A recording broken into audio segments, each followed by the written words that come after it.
वाराणसी की कचहरी परिषद के अधिवक्ता हुए नामबद राजा आनंद ज्योति सिंह ने कहा कि शाहजहांपुर में कोर्ट के अंदर अधिवक्ता भूपेंद्र सिंह की गोली मारकर हत्या कर दी गई। आज उसी को लेकर के प्रशासन को हम लोग जगाने का कार्य कर रहे हैं कि जिस तरीके से कोर्ट के अंदर कोई असला लेकर घुस जा रहा है, यह कोई नई घटना नहीं है।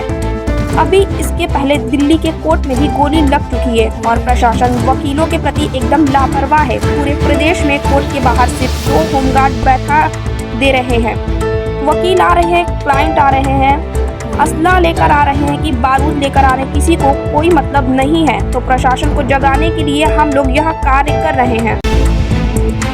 वाराणसी के उदय प्रताप कॉलेज में छात्र छात्राओं द्वारा प्रशासनिक भवन पर अनिश्चितकालीन के लिए विरोध प्रदर्शन किया गया, जिसमें उनकी मांग है कि उनके एग्रीकल्चर विभाग को ICAR एफिलिएटेड नहीं किया गया, जिसके बाद छात्रों द्वारा लगातार विरोध प्रदर्शन किया जा रहा है।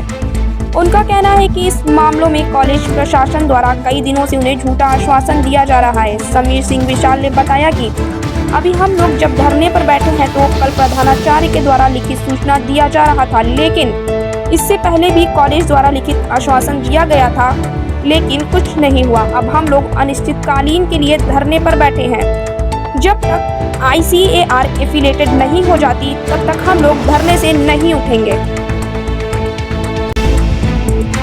वाराणसी में सर्किट हाउस जिला मुख्यालय से आज संचारी रोग नियंत्रण अभियान की शुरुआत की गई। CMO BB सिंह ने संचारी रोग नियंत्रण के लिए एंटी लार्वा छिड़काव दल को हरी झंडी दिखाकर रवाना किया। यादव शहर के विभिन्न गली मोहल्ले में जाकर एंटी लार्वा दवाओं का छिड़काव करेगा और आशा एवं आंगनबाड़ी कार्यकर्ता घर घर जाकर डेंगू, मलेरिया, चिकनगुनिया और कोरोना वायरस जानकारी जुटाने और उसके बाद उन जानकारियों को संबंधित विभाग से अवगत कराया जाएगा। वाराणसी के सर्किट हाउस में आई रीबू श्रीवास्तव ने भारतीय जनता पार्टी के सरकारों पर औसतन बोला कि एक पेड़ काट देने पर आम आदमी के ऊपर मुकदमा दर्ज कर दिए जाते हैं, लेकिन PM मोदी के 25 अक्टूबर को जनसभा स्थल में किसानों के फसल को काट दिए गए हैं। 12 दिन पहले की यह बहुत ही निंदनीय बात है। रीबू श्रीवास्तव ने कहा कि मुआवजे की बात है, मुआवजा तो दे ही दिया जाएगा, लेकिन यहाँ कृषि प्रधान देश है, किसानों के ऊपर यह बहुत बड़ा अत्याचार है। रीबू श्रीवास्तव ने कहा कि भारतीय जनता पार्टी के पास पैसे बहुत ज़्यादा है, चाहे वह किसान की बात हो, चाहे वह फसल की बात हो। भारतीय जनता पार्टी के लोग पैसे से सबको तौलते हैं। महंगाई पर भी रीबू श्रीवास्तव ने कहा कि आज इतना ज़्यादा महंगाई हो गया है जिससे कि आम जनता एकदम त्रस्त हो गई है। वहीं रीबू श्रीवास्तव ने कहा कि इनकी सरकार में लूट, हत्या, बलात्कार इतना ज्यादा बढ़ चुका है कि आम जनता एकदम से त्रस्त हो चुकी है। 70 से 74 के बीच में जयप्रकाश नारायण ने एक आंदोलन किया था महंगाई को लेकर के, और 40 साल की सरकार थी उस समय कांग्रेस की, लगा कि कोई हटा ही नहीं पाएगा और ध्वस्त हो गई वो सरकार। बिल्कुल उसी तरह से जिस तरह से ये इनको लग रहा है कि अब इनकी सरकार को कोई हटा नहीं सकता, और महंगाई, भ्रष्टाचार, लूट, अपराध, हत्या, ये सब इसलिए बढ़ रहा है क्योंकि महंगाई बढ़ रही है, लोगों को खाने तक का ठिकाना नहीं है, लोग भूखे मर रहे हैं, हर जगह बेरोजगारी बढ़ी है, कहीं वैकेंसीज नहीं है, युवा बेरोजगार बैठा है। यहाँ इतनी महंगाई बढ़ गई कि वो अपने बच्चों की फीस तक नहीं जमा कर पा रहा है, परेशान है, बेरोजगार परेशान है, युवा परेशान है। अब देखिए किसानों का जो आप हाल बता रहे हैं, यहाँ बहुत छोटे किसान रहते हैं, बहुत छोटे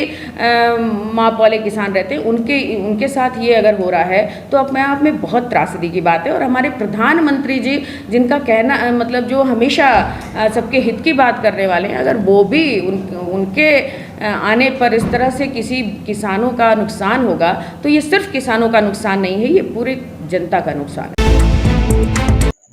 आम आदमी पार्टी के सह प्रभारी उत्तर प्रदेश अभिनव राय ने प्रेस वार्ता कर मौजूदा सरकार के खिलाफ जमकर निशाना साधा। साथ ही कहा कि मौजूदा योगी सरकार को आम आदमी पार्टी के बढ़ते जनाधार से घबरा चुकी है। तिरंगा यात्रा पूरा प्रदेश में होने से योगी सरकार की आंखों में खटकने लगा है। इसी कड़ी में वाराणसी में 21 अक्टूबर को संकल्प तिरंगा यात्रा वाराणसी में होना है, जिसमें सांसद संजय सिंह शिरकत करने वाले हैं, जिसके लिए प्रशासन की अनुमति नहीं मिली। वहीं दूसरी तरफ प्रियंका गांधी की रैली व अन्य पार्टियों को यात्रा रैली की परमिशन दी जा रही है। इस बात से अंदाजा लगाया जा सकता है कि मौजूदा सरकार को आम आदमी पार्टी से चुनाव में घबराहट की स्थिति व आम आदमी पार्टी के संकल्प यात्रा, जिसमें बिजली, शिक्षा, पानी, रोजगार, स्वास्थ्य जैसे मुद्दों के वादे से हैं, आम आदमी पार्टी के उत्तर प्रदेश सह प्रभारी अभिनव राय ने बताया कि हमें प्रशासन अनुमति दे चाहे ना दे, लेकिन हम 21 अक्टूबर को तिरंगा यात्रा जरूर निकालेंगे। मंगलवार की अहले सुबह एक तेज गति से आ रहे ट्रक ने भूसा लदे एक ट्रैक्टर में ठोकर मार दी, जिससे ट्रैक्टर वहीं पर पलट गया। इस हादसे में चालक की घटनास्थल पर ही मौत हो गई। वहीं ट्रैक्टर पर सवार पिता पुत्र बुरी तरह से घायल हो गए।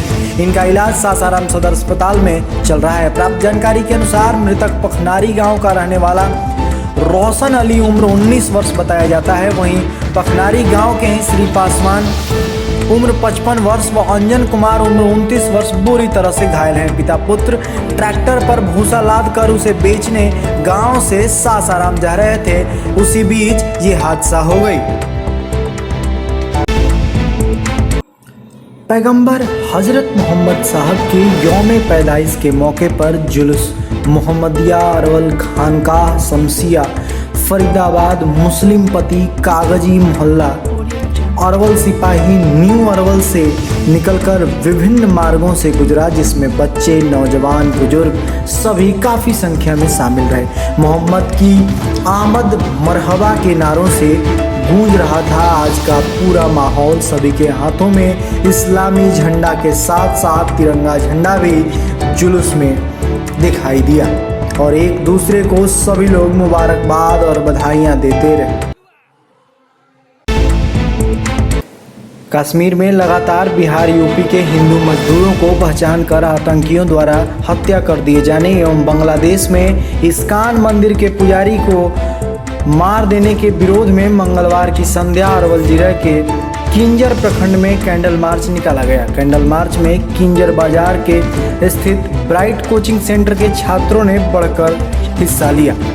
कैंडल मार्च किंजर पुनपुन नदी से प्रारंभ होकर कुर्था मोड़ तक पहुंचा। इस दौरान अनेकों राष्ट्रभक्त अपने आप सम्मिलित होते गए और पाकिस्तान मुर्दाबाद, इमरान खान मुर्दाबाद तथा आतंकवाद मुर्दाबाद के साथ साथ वंदे मातरम, भारत माता की जय का नारा लगाते रहे।